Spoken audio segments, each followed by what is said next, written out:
درنو ملګرو سلامونه.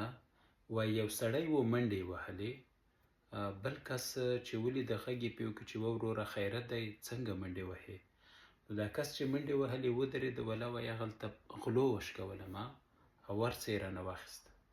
نو دې بل کس ورته ویلې چې غلو شکولی نه وې، منډې بدې وهلې، اوس یې چې هر څه درنه اخیستي دي نو ضرورت څه ده چې په منډو یې. دا متل ډوله کیسه یې بولي، متل یې بولي. اول ځل ما هغه وخت واورېده چې د سپرلۍ ګاډي کې د پښتونخوا یوه سیمه کې بازار ته روان وو، نو پولیس راوتلي وو، تلاشي یې کوله. بیا په دې سپرلۍ کې یو مشر غونته سړی وو. پولیسو ته ویلي وایي هلکه څه مسله ده؟ پولیس ویلي چې ولا دماکه شوې. نو بیا د مشر ځان سره وخندل، همدا کیسه یې ورته وکړه. پولیس ته ویل چې که تاسو له دماکو یا چاودنو مخکې تلاشي وکړئ، بیدار اوسېږئ، خو چاودنه به نه کېږي. اوس چې چاودنه سوې د ضرورت څه دی چې تلاشي کوئ.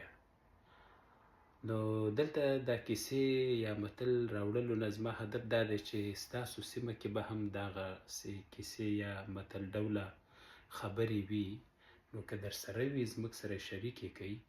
او بل دا ده چې اوس متل خو معلوم وي چې څوک یې وکړي وایي متل یې وکړه. اوس دغه کیسه ما تاسو ته ویله، دې ته هم کوم ځانګړی نوم شته دی یا نشته؟ که تاسو یې لرئ نو هغه هم راته ولیکئ. ښه وخت.